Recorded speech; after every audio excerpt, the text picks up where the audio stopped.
다들 평안하신가요? 이렇게 인사를 드리게 되어서 영광인 건지 아니면 저에게 일어난 일이 너무 기가 막힌 일이라서 평안하다는 인사를 하는 게 맞는 건지 모르겠네요. 제가 사연을 올리기까지 많은 고민을 했습니다. 여러분들은 왼수 같은 남편 언제 가장 버리고 싶으셨나요? 결혼을 해서 거의 50년이라는 세월을 함께하게 될 텐데 그 시간 동안 이혼이라는 생각을 단 한 번도 안 하시는 분들이 없을 거라 생각해요. 물론 저도 마찬가지였습니다. 제 나이 40 중반 결혼을 한 이후에 이혼을 결심한 일이 몇 번 있었지만 정말 이 사건을 겪고 난 이후 저는 이혼을 하지 않으면 제 인생까지 모두 무너질 거란 생각을 하게 되었습니다. 저에게 어떤 일이 일어나게 되었는지 하나하나 설명해 드리겠습니다. 제 이야기를 들으시고 제가 느낀 그 감정이 전해지기를 바랍니다. 결혼이라는 것을 하고 몇 년이 지났는지 까마득한 세월을 중국에서 보내다가 저는 한국에 들어왔습니다. 이게 무슨 소리인지 궁금하시죠? 저는 사실 일찌감치 중국으로 떠났습니다. 그곳에서 남편을 만나게 되었고요. 중국이라는 곳에 가기까지 큰 마음을 먹어야 했어요. 낯선 타지라는 것도 물론 큰 두려움을 겪게 만들었지만 사실 중국이라는 나라에 대한 인식이 좀 안 좋지 않겠어요? 무질서하다는 평도 많았고 누가 어떻게 사기를 칠지 모른다. 거기다가 우리나라 정서와 맞지 않다. 그런 이야기들을 많이 들었기 때문에 걱정이 많았죠. 그렇다고 제가 언어가 유창한 것도 아니었습니다. 고등학교 때 중국어를 선택해서 깔짝깔짝 배운 게 전부였던 제가 갑자기 중국으로 가겠다고 말을 하니 가족들도 엄청나게 당황스러워했어요. 아니 갑자기 멀쩡하게 잘 살다가 중국에 간다는 게 말이나 되는 소리야? 아직 졸업도 못한 대학은 어쩌고? 내가 뭐 공부에 뜻이 있었어? 지금 학과도 대충 성적에 맞춰서 온 거지. 이렇게 여기서 어정쩡하게 사는 것보다 차라리 해외에 나가서 다른 길을 찾아보는 게 낫지 않을까? 아무리 그래도 갑자기 중국을 간다는 게 너무 말이 안 되잖아. 아유, 엄마는 반대야. 왜? 엄마 친구 아들도 캐나다인지 어딘지 가서 잘 먹고 잘 산다며. 요즘 이야기다 보다 다들 잘만 가는데 나는 왜 안 된다는 거야? 캐나다랑 중국이랑 같아. 어차피 같은 해외인데 다를 게 뭐가 있어. 그리고 캐나다 같은 데보다는 중국이 훨씬 가까워서 왔다 갔다 하기도 편하고 말이야. 엄마는 갑자기 중국에 간다는 저를 말리기 시작하셨죠. 사실 저에게 자식이 있다면 그 자식이 갑자기 뜬금없이 하루아침에 중국에 가겠다고 하면 당연히 말리고도 남겠죠. 하지만 그때는 젊음의 패기였을까요? 24살이라는 나이에 저는 새로운 도전이라는 것을 하고 싶었고 저는 뭐든지 할 수 있을 것 같다는 생각을 했어요. 원래 머릿속으로 계획을 짱짱하게 생각해두는 사람들이야말로 용기가 가상하다고 하잖아요.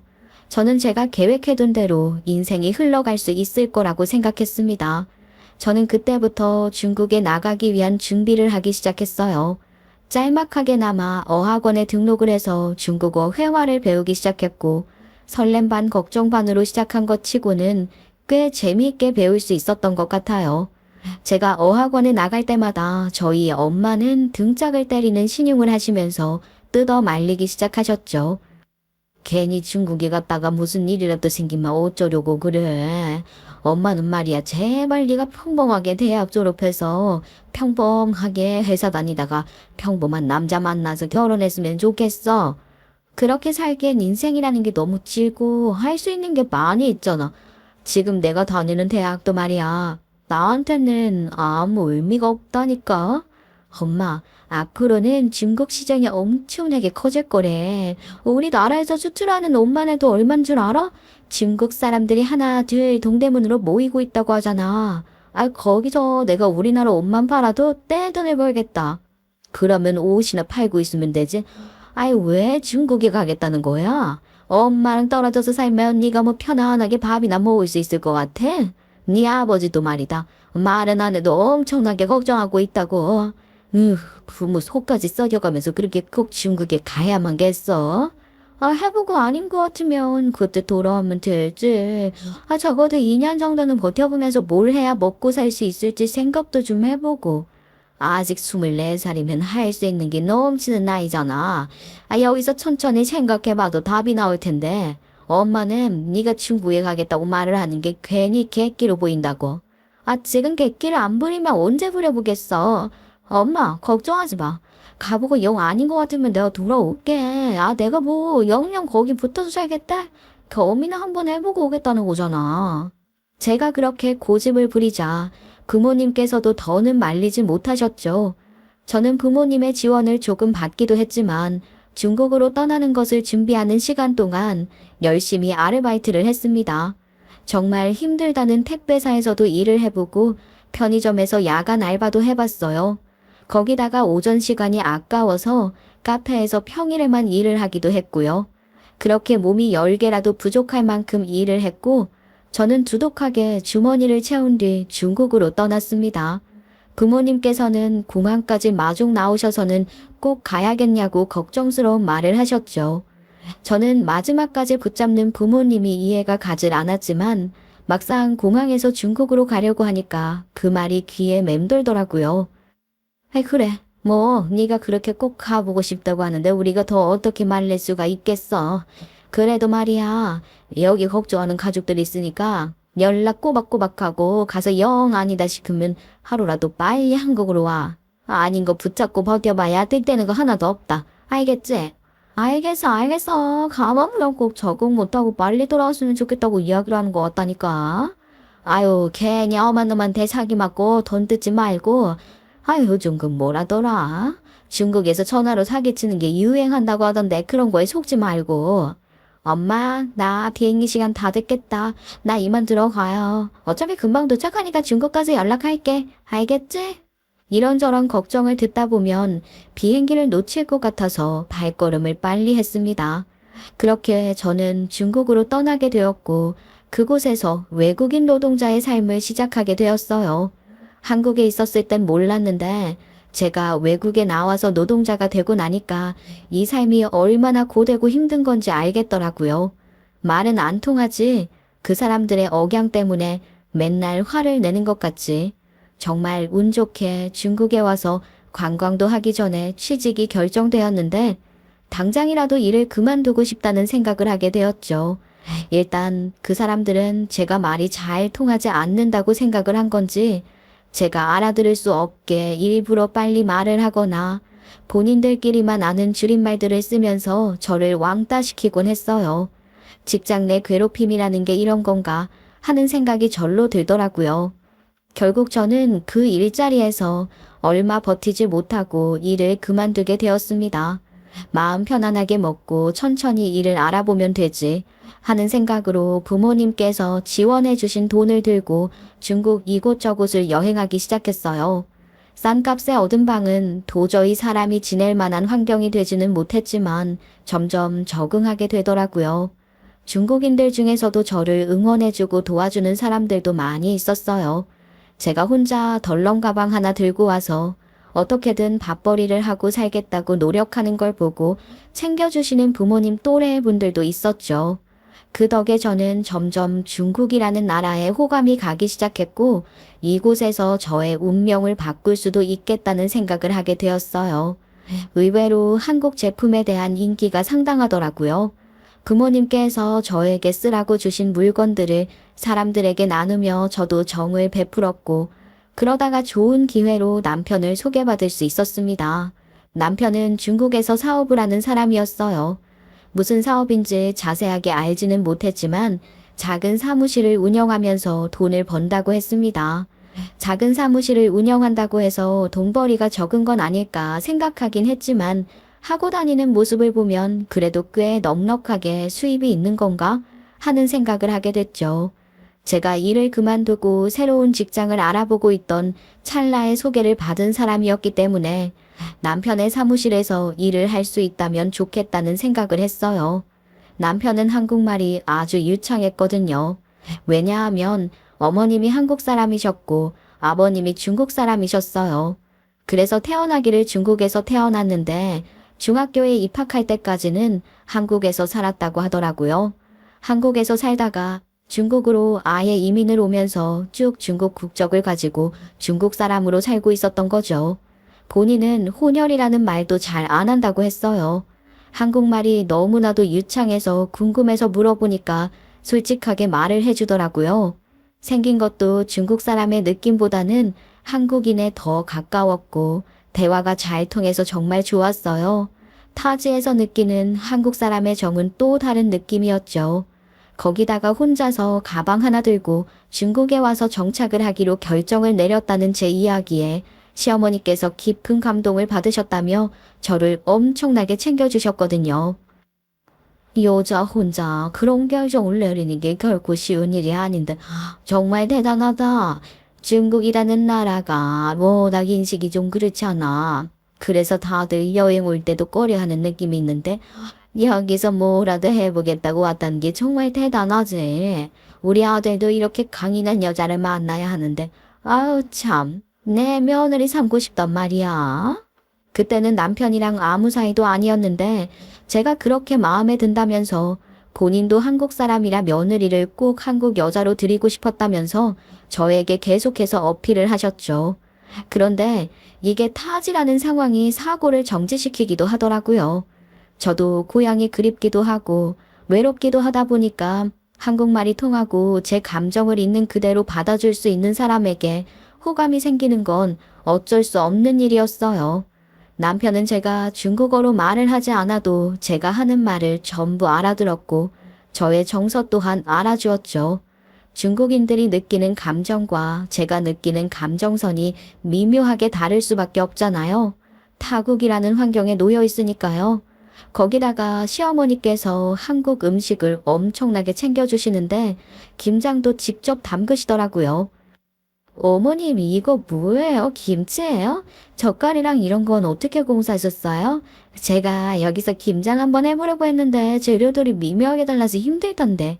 내가 또 아름아름 이런 거 받아오는 루트가 다 있지. 한국 사람인데 당연히 김치를 먹고 살아야 하지 않겠어. 뭐. 여기도 물론 한국 김치들을 마트에서 판매하고는 있지만 그것들은 전부 공장 맛이고 원래 엄마가 해주는 김치가 제일로다가 맛있는 법 아니겠어? 우리 수정 씨는 너무 말랐어. 부모님이 걱정하시는 거 아닌지 몰라. 아예 안 그래도 사진 보내드렸더니 살이 좀 빠진 것 같다고 이제 사람 같아 보인다고 하시던데요. 살을 조금 더 빼야 할 것 같아요. 아이고 뭘 또 살을 뺀다고 그러야. 지금 중국 온 지 얼마나 됐지? 제가 24살부터 준비해서 25살에 왔고 지금 중국 온 지 3년 차 됐네요. 아직도 사람들이 하는 말을 못 알아들을 때도 많아서 적응하는데 조금 더 시간이 걸릴 것 같아요. 그럼 아직 28살밖에 안 된 거야. 아직 한창 창창할 나이네. 저 근데 아직 시집을 못해서 어떻게 해? 그러게요. 아르바이트를 하면서 연명하는 것도 이제 그만해야 하는데 어디 좋은 자리 없을까요?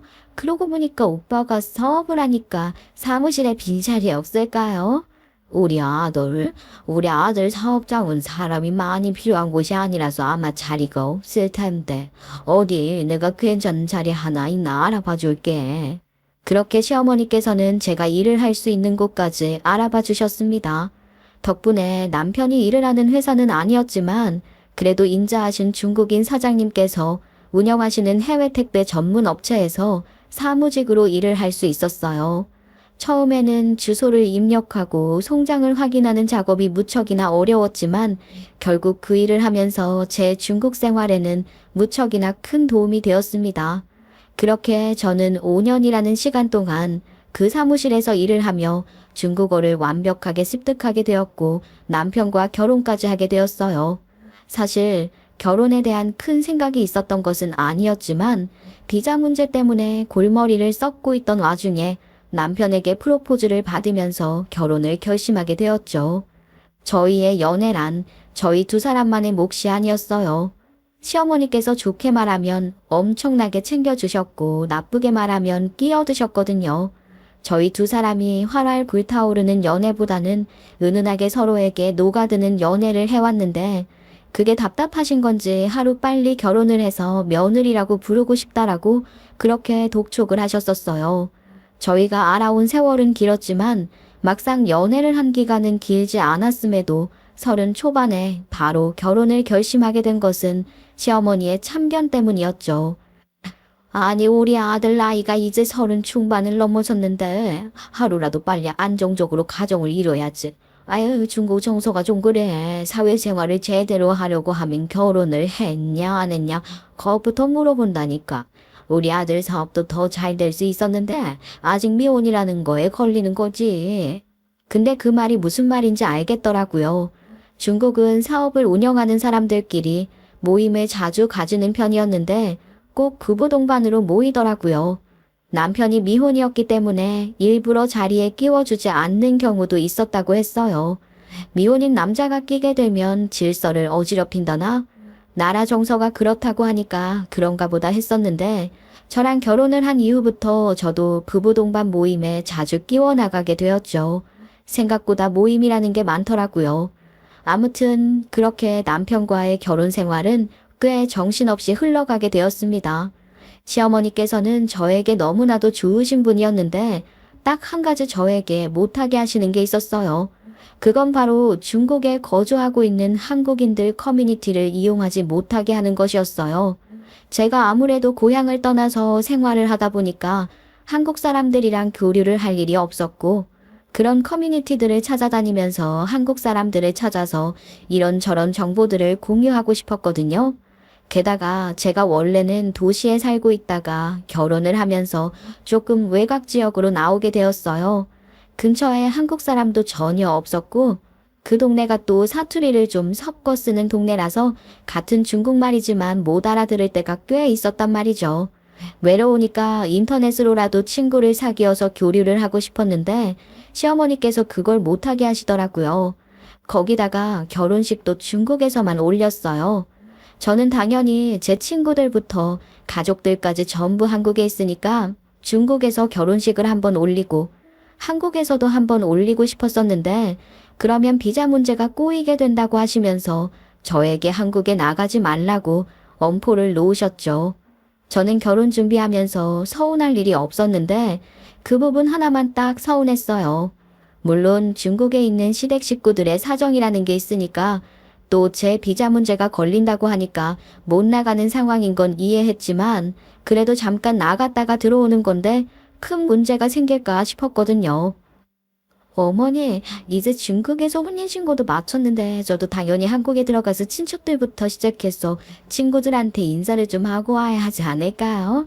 여태 중국에서 오랜 시간 거주하면서 단 한 번도 비자 문제로 골머리를 써갔던 적이 없었는데 그거야 취업 비자 때문에 왔다 갔다 하기 편했으니까 그런 거고 얘 지금은 말이 다르다니까. 결혼을 한 이후에 네가 직장을 그만두게 되면서 지금은 취업 비자가 아니잖아. 결혼을 하고 나서도 아직 비자가 해결되지 않아서 나가면 안 된다고. 관광 비자라도 받아서 다녀오면 안 될까요? 한 일주일 정도만이라도 가족들이랑 시간을 보내고 싶어서요.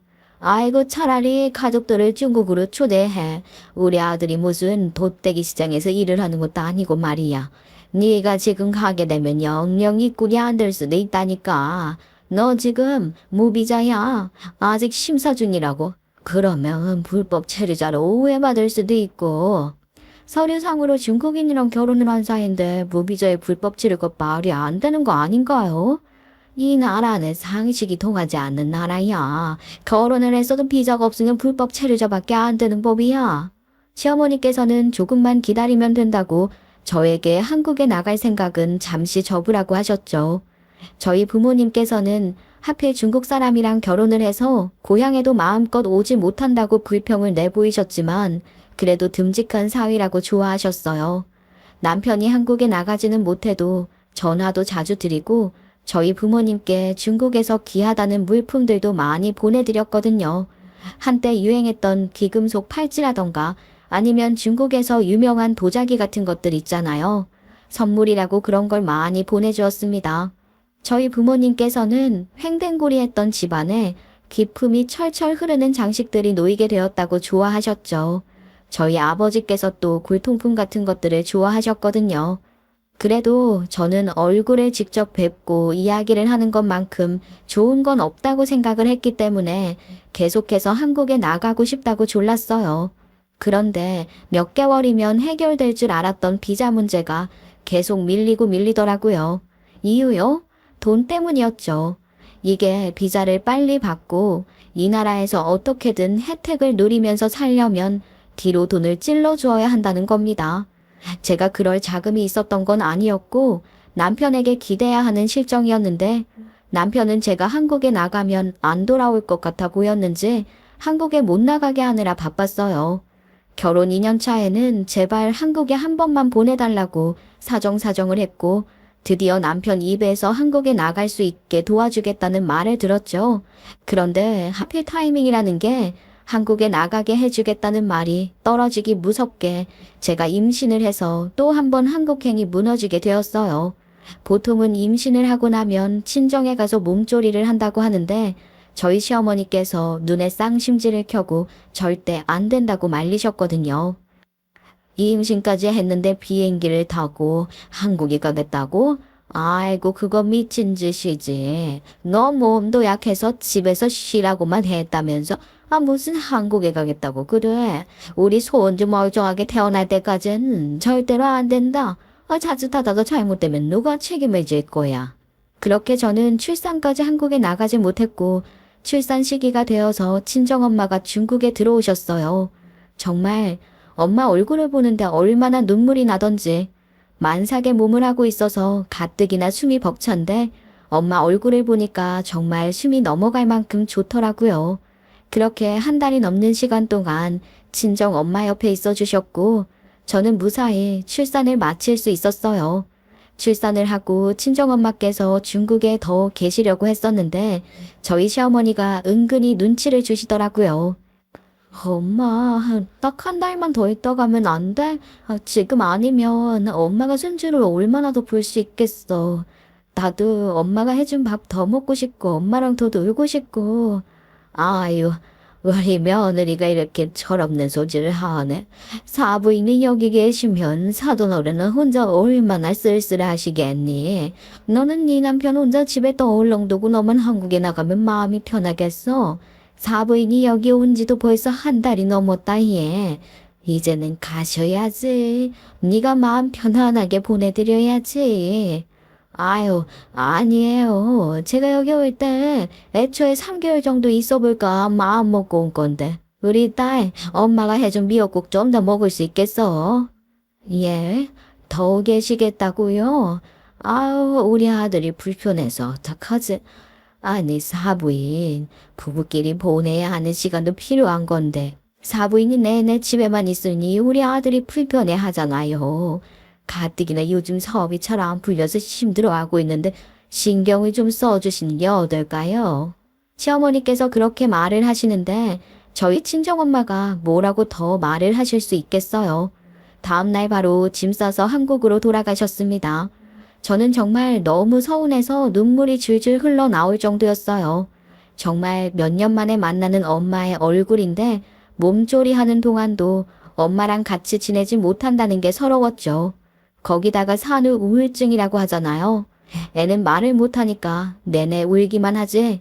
남편은 사업이 바쁘다는 핑계로 육아에 도움도 안 주지. 시어머니께서는 와서 도와주는 척하면서 참견만 하고 계시지. 우울증이 찾아올 수밖에 없는 상황이었어요.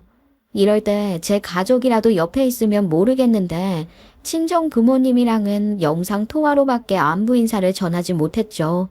특히 아버지께서는 손주의 실물을 본 적이 없었기 때문에 더욱 죄송스러운 마음이 들었어요. 가족들이라도 팍팍 초대하고 싶은데 이건 먼 거리도 아닌데 생이별을 해야 하니까 더욱 더 답답했죠.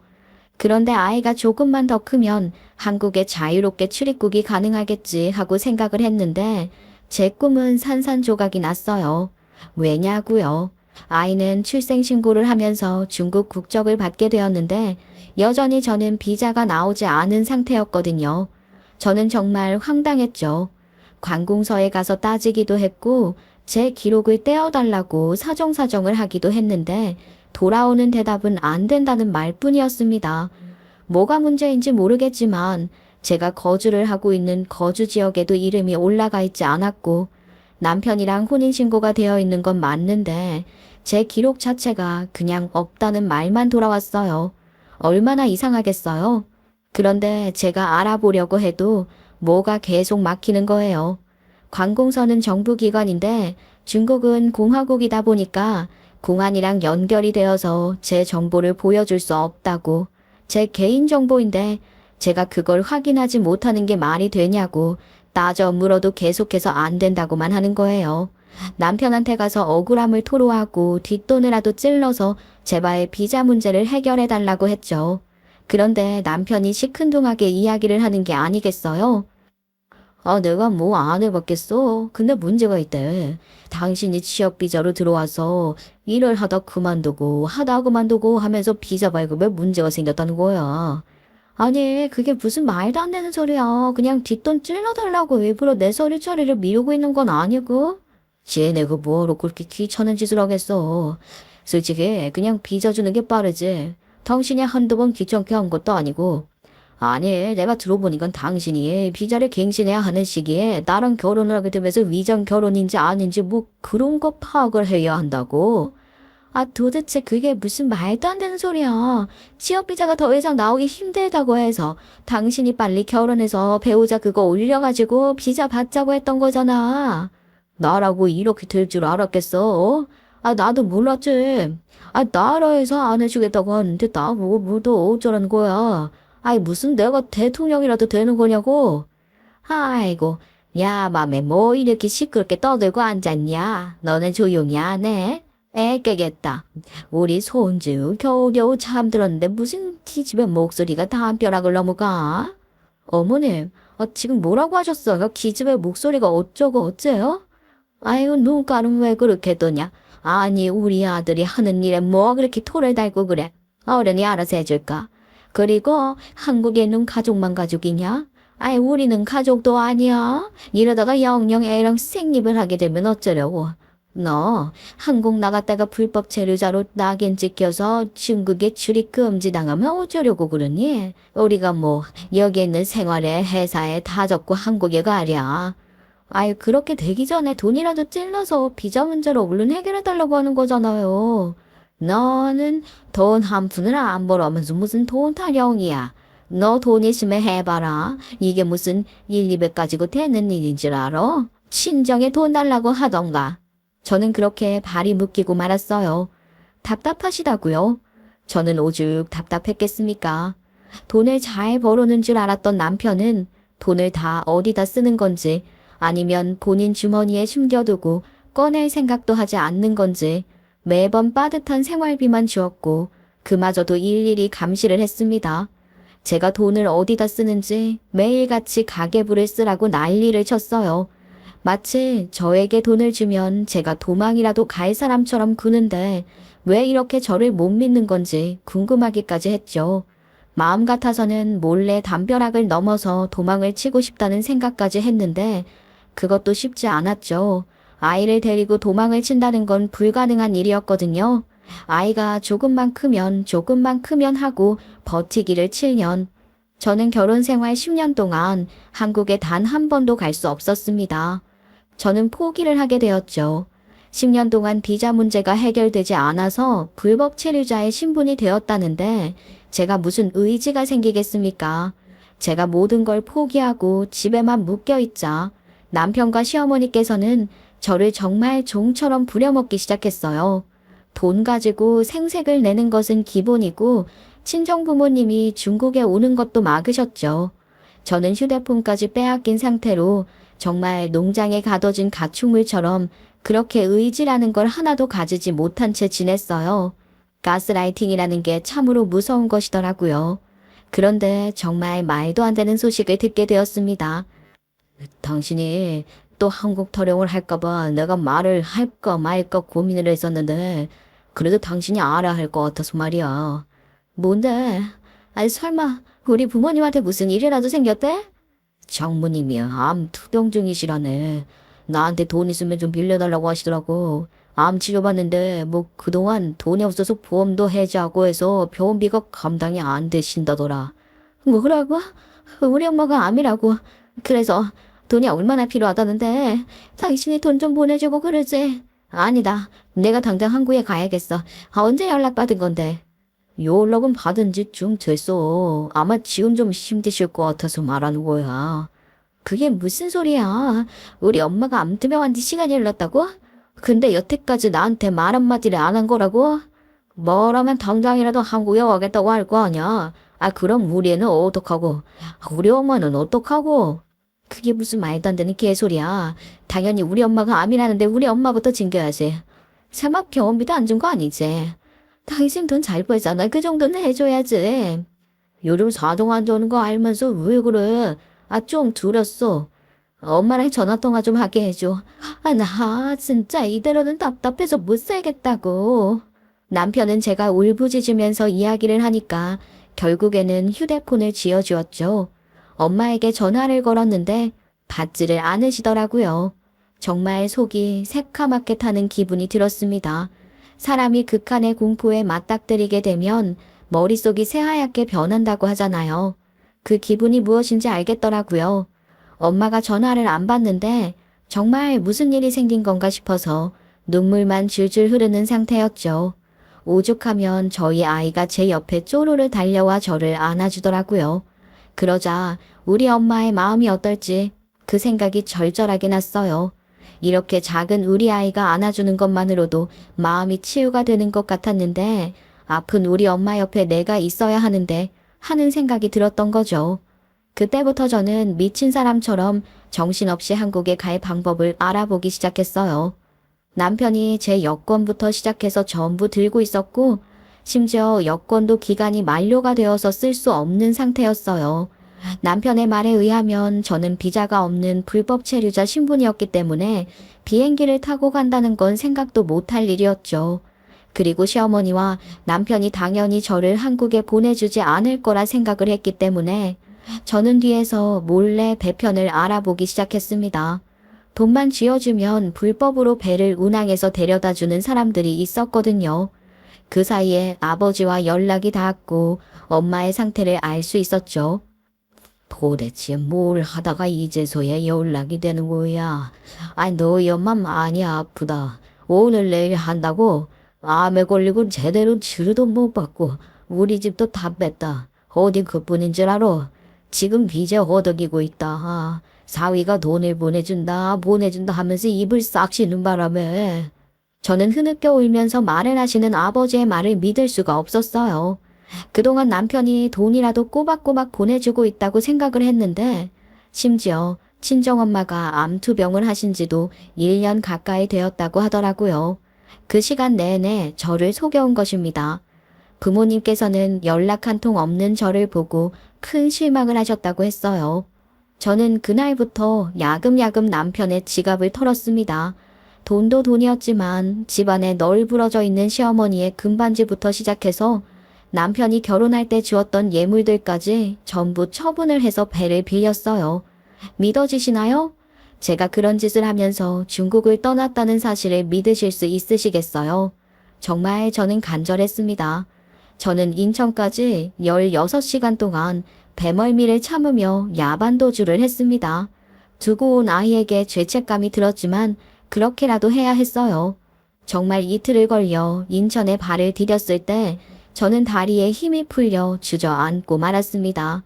그리고 모르는 사람의 휴대폰을 빌려 아버지와 연락을 했고 병원으로 바로 달려갔습니다. 돈이 한 푼도 없었기 때문에 아버지께서 병원 입구에 나와 택시비를 지불해 주셨어요. 정말 늙어버린 아버지의 얼굴을 보는 순간 갓난아기 마냥 펑펑 울어버렸습니다. 서로의 안부를 전할 시간도 없이 바로 병실에 올라갔는데 엄마가 호흡기에 의지를 한 채 정말 기력도 없이 누워 계시더라고요. 엄마 미안해. 나 왔어. 나 이제서야 왔어. 엄마 제발 눈 떠봐. 엄마 미안해. 엄마 내가 잘못했어 엄마. 하염없이 울고 있는데 아버지께서 사색이 되어 저에게 휴대폰을 내미시더라고요. 남편이었어요. 제가 한국으로 왔다는 것을 수소문해서 알게 되었는지 바로 아버지께 연락을 한 거죠. 아, 너 미쳤어? 아, 어떻게 돌아오려고 한국에 가? 이 미친년아. 미쳤다. 그래, 나 미쳐도 단단히 미쳤어. 야, 너 같으면 안 미치겠니? 엄마가 죽게 생겼다는데. 엄마가 암이라는데. 그걸 모르고 돈 한 푼 보내지도 못하고 너 같으면 안 미치겠냐? 저는 두서없이 말을 내뱉었고 제가 악을 쓰자 남편도 당황한 눈치였어요. 에이씨, 돌아오는 배편은 내가 알아서 마련할 테니까 전화 해줄 때까지 잠시 안구에 있어. 아이, 너 때문에 완전 여기 꼬이고 난리고 뒤집어졌다고. 왜? 밥 해줄 사람 없어서? 청소할 사람 없어서? 아니면 애 봐줄 사람이 없어서? 너 정말 그러는 거 아니야. 돈이라도 보내주지. 우리 엄마 치료라도 잘 받게 해주지. 남편 놈은 욕설을 내뱉더니 그대로 전화를 끊더라고요. 그리고는 일주일간 잠잠했습니다. 제가 사라지면서 꼬인 일이 있다고 하더니만 제 비자 문제를 해결해 주려나 싶었어요. 그렇게 일주일간 눈도 제대로 뜨지 못하는 엄마 옆에서 제잘제잘 거렸죠. 제가 온 걸 안 엄마는 눈물을 흘리셨어요. 정말 가슴이 미어터지는 기분이었습니다. 그렇게 열흘의 시간이 더 흐르고 저희 엄마의 심장이 멈추었습니다. 마치 제가 오기를 기다렸던 사람처럼 조용히 하늘로 떠나시게 되었죠. 장례를 준비하면서 정말 꺽꺽 소리도 내지 못하고 울었습니다. 큰 불효를 저지른 것 같아서 저는 고개도 들지 못했어요. 그런데 장례 비용이라는 게 만만치 않더라고요. 보험이 하나도 없었으니 밀린 병원비도 지불을 해야 했고요. 저는 어쩔 수 없이 다시 남편에게 전화를 걸었죠. 당신이 양심이 있으면 당장 밀린 병원비랑 우리 엄마 장례 비용 보태. 그리고 우리 엄마 가시는 길 사위가 영조원에선 들어야 하니까 한국으로 와. 당신은 비자 문제 없잖아. 뭐라고 씨부리는 거야? 너 때문에 지금 여기서 난리가 났는데 당당하기도 해라. 나 때문에 난리가 날 일이 뭐가 있다고. 됐고 당장 금부터 보내라고. 지랄하지 마. 바빠 죽겠는데 끊어. 네가 사고친 거 내가 수습해야 하는 마당에 당당하게 돈을 보내라고? 양심은 어디다 팔아먹었냐? 바빠 죽겠으니까 전화 끊어 이년아. 저는 정말 손이 벌벌 떨렸어요. 남편 놈, 제가 한국에 온 이후로 욕을 뱉는 거에 주저함이 없더라고요. 이런 놈인 줄도 모르고 10년이 넘는 세월을 같이 살았다는 게 정말 바보같이 느껴졌습니다. 아버지께서는 엄마의 죽음 이후 피로도가 많이 쌓이신 건지 정신을 차리지 못하셨어요. 장례식장에 영정사진이 놓이자 그대로 기절을 하셨습니다. 엄마의 죽음도 저의 부재도 아버지께는 전부 다 짐이었겠죠. 아버지가 그렇게 픽 쓰러지시는데 정말 세상이 무너지는 느낌이 들었어요. 아버지를 병실에 모시고 저 홀로 장례를 치르게 되었습니다. 그동안의 삶이 많이 힘드셨던 건지 아버지께서는 쉽게 눈을 뜨지 못하셨어요. 홀로 장례를 치르는데 장례식장에서 엄마의 유품 중 같이 태우고 싶은 게 있냐고 물어보더라고요. 근데 저희 엄마가 평소에 늘 간직하시던 손수건이 하나 있었거든요. 물론 십수년 전에 본 게 마지막이었지만 분명히 집에 그 손수건이 있을 거라 생각을 했어요. 할머니께 받은 손수건인데 정말 아끼셨었거든요. 정신을 차리셨지만 몸 가누기를 힘들어 하시는 아버지께 물어보니 서랍 안에 있을 거라고 하시더라고요. 혼자 집에 가서 서랍 안에 있는 손수건을 챙겨서 나오는데 손수건 안에서 바스락거리는 종이 같은 게 느껴지더라고요. 뭔가 싶어서 열어보니까 명함 같은 크기의 종이였는데 휴대폰 번호가 적혀 있었어요. 소중하게 여긴 손수건 안에 들어있는 휴대폰 번호 너무나도 수상하지 않겠습니까? 저는 그 종이를 찾은 뒤 인생이 한순간에 바뀌었습니다. 아무리 생각해도 찜찜함이 남아서 장례식장에 돌아와 그 번호로 전화를 걸었습니다. 한참 동안 신호음이 가더니만 왜 남자 하나가 받더라고요. 저에게 누구세요 하고 물어보는데 순간 누구라고 말을 해야 할지 모르겠더라고요. 그래도 우리 엄마가 소중하게 여긴 번호니까 엄마 이름을 대면 알겠다 싶어서 저희 엄마 이름 석자를 댔지요. 그러니까 남자가 화들짝 놀라더라고요. 지금 어디냐고 연락이 안 되어서 무슨 일이라도 생긴 줄 알았다고 당장 오겠다는 겁니다. 제가 하도 울어제껴서 그런지 목이 많이 상했고 그 때문에 상대방이 저를 엄마라고 착각을 한 듯 했습니다. 장례식장 주소를 보내주니 한 30분쯤 지나서 웬 남자 하나가 헐레벌떡 들어오더라고요. 그러더니 저희 엄마 영정사진을 한번 제 얼굴을 한번 보더니만 자리에 주저앉았습니다. 아이고, 제가 너무 늦었네요. 따님이시죠? 박수정님 맞으시죠? 네. 아니, 줄을 어떻게 하시고. 제가 할 말입니다. 한국에는 어떻게 나오셨어요? 그 악잘들이 절대 안 놔줬을 텐데. 네? 그게 무슨 소리세요? 기말 필요 없습니다. 일단 경찰서에 가고 변호사도 선임하고 이거 아주 큰일입니다. 큰일. 일단 이 서류부터 확인해 보시겠어요? 그러더니 저에게 웬 두꺼운 서류 봉투 하나를 주더라고요. 열어보니까 서류가 빼곡하게 들어있는데 간간이 중국어로 된 서류도 있고 이게 다 뭔 일인지 모르겠더라고요. 어영부영하는 사이에 빨리 읽으라고 재촉을 하길래 그 두꺼운 서류를 하나하나 살펴보기 시작했습니다. 저는 점차 손이 떨리기 시작했고 분노에 휩싸여서 정말 아무것도 할 수 없는 사람처럼 헉헉거리는 소리만 내었어요. 이 서류를 엄마가 받았으면 아버지가 봤으면 그대로 비명 행사를 했겠다 싶더라고요. 저에게 일어난 일이었음에도 불구하고 저는 아무것도 모르는 이야기였습니다. 이게 다 무슨 뚱딴지 같은 소린가 싶으시죠? 저도 처음에 그 서류를 받았을 때 제 이름 석자가 적혀 있지 않았다면 어디 소설에나 나오는 이야기인 줄 알았을 겁니다. 그러니까 제 남편은 아주 미친놈이었어요. 사기꾼 중에서도 아주 악명 높은 사기꾼이었던 겁니다. 사기꾼이라는 말로도 정의가 되지 않는 놈이었습니다. 그 인간이 한다던 사업 자체가 엄청난 불법이었거든요. 살면서 어떻게 그런 거 하나 몰랐냐고요. 제 이름으로 그런 짓을 하는 것도 몰랐는데 무슨 사업을 하는지 속이는 게 어려웠겠습니까? 그 인간은 남의 명의를 가지고 불법적인 일을 하는 놈이었습니다. 그러니까 저는 그저 한국에서 물건을 떼와서 팔거나 하는 사람인 줄 알았죠. 무역 사업이라고 했고 실제로 항구에 창고도 있었고요. 그 창고에 있는 물건들도 멀쩡했습니다. 그런데 이게 전부 위장이었던 겁니다. 그 인간은 규제 물품들을 역수출, 역수입하는 브로커였어요.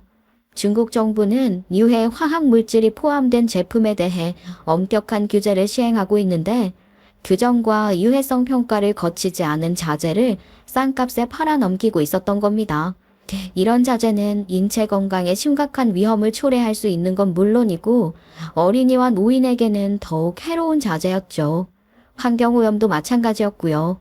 워낙 중국에서 이러한 물품들 때문에 곤란한 일이 많아 규제를 하고 있었는데 남편놈이 제 이름을 가지고 이런 사업을 하고 있었던 겁니다.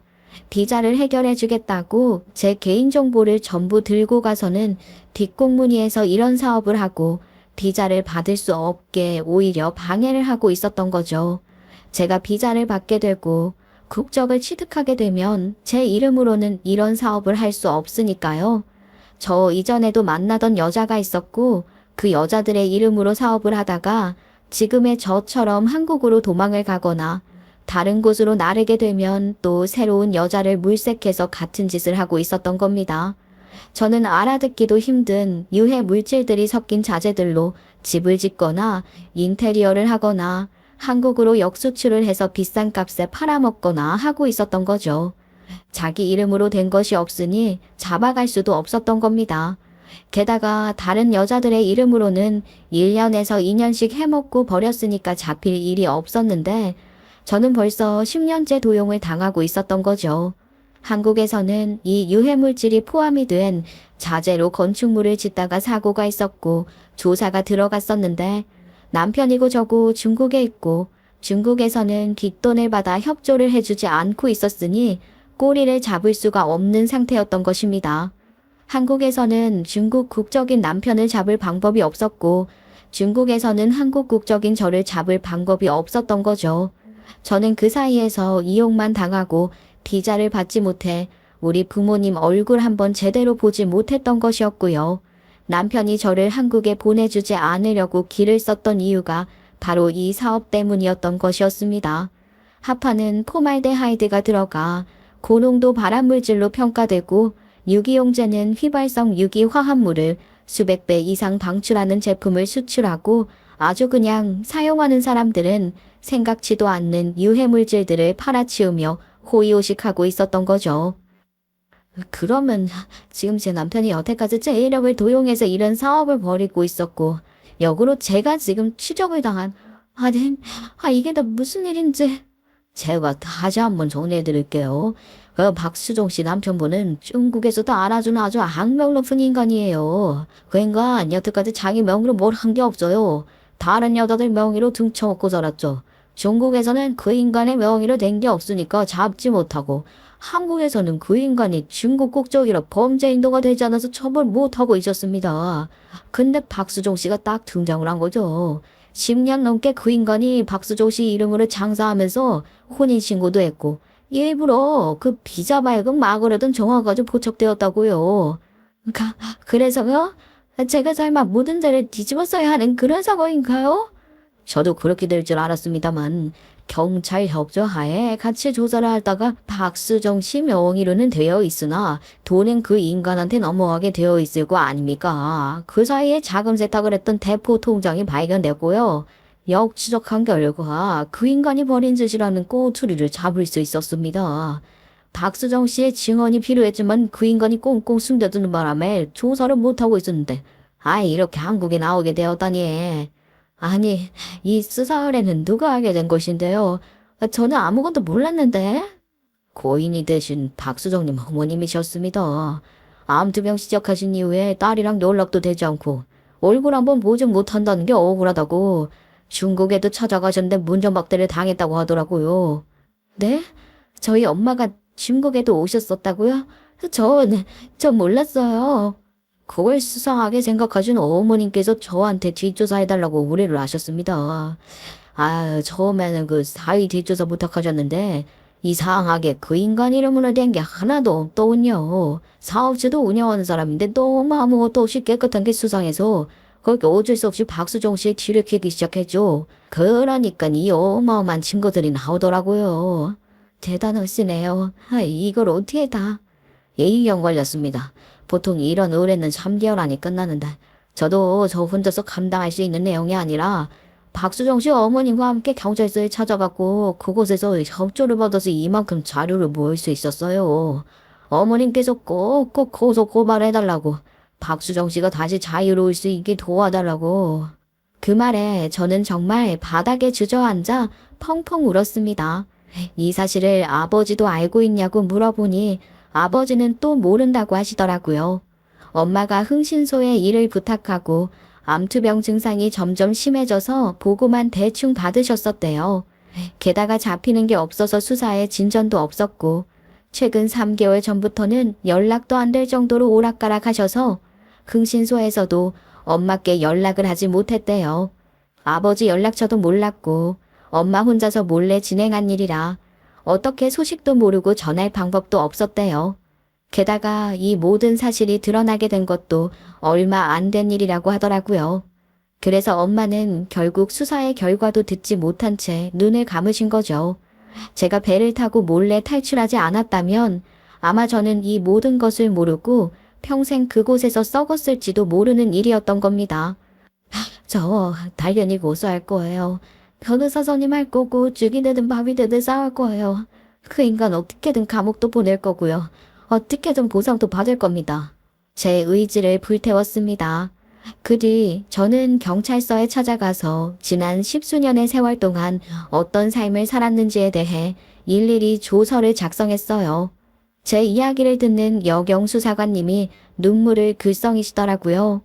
자식을 두고 온 것이 가슴 찢어지게 아팠지만 이 소송에서 이기고 그 인간이 처벌을 받는다면 당연히 양육권도 저에게 올 거라고 했어요.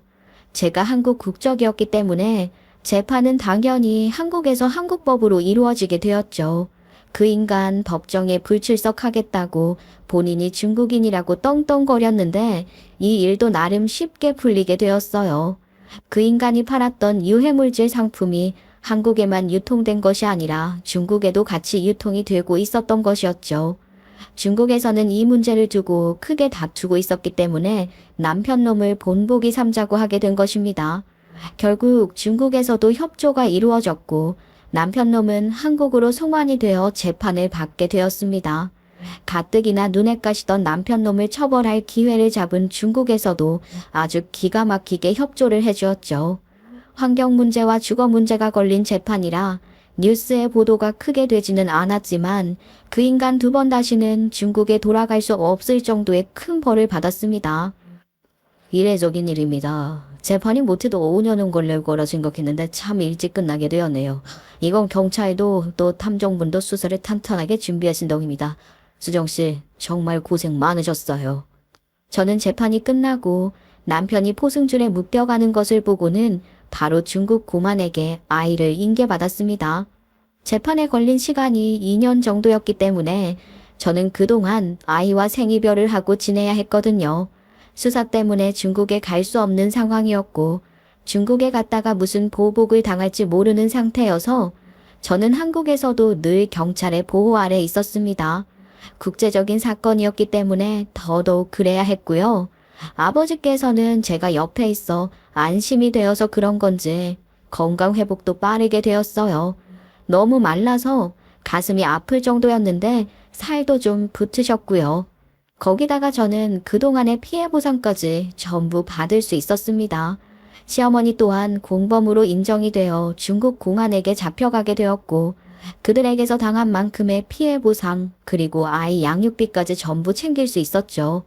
거기다가 양육권의 친권이 저에게 오면서 중국 국적이었던 아이에게 한국 국적을 선물했고 이름도 바꾸어 주었습니다.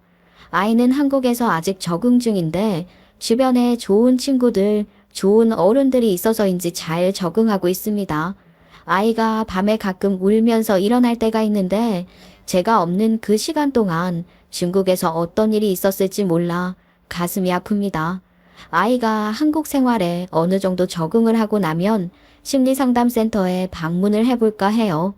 그게 아이를 위해서도 저를 위해서도 좋은 방법일 것 같더라고요. 아픔이라는 건 묻어두기만 해서는 안 되는 것 같아요. 가끔은 드러내고 또 사람들에게 표출을 해야 치유되는 것도 있더라고요. 재판이 끝나고 나서도 꽁꽁 숨겨왔던 이야기를 이제서야 풀어보는 이유도 그런 것에서 온 용기였어요. 묻어두기보단 모르는 사람들에게 익명의 힘을 빌려 표출해보자 하는 용기요.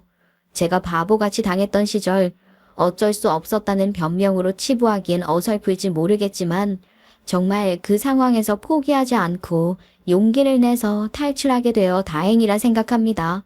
나쁜 놈들 처벌받고 2번 다시는 저희 앞에 나타나지 않았으면 좋겠어요. 여러분, 앞으로의 제 인생 밝은 빛이 함께하길 하늘에 계신 우리 엄마가 저를 지켜주길 같이 응원해 주셨으면 좋겠습니다. 감사합니다.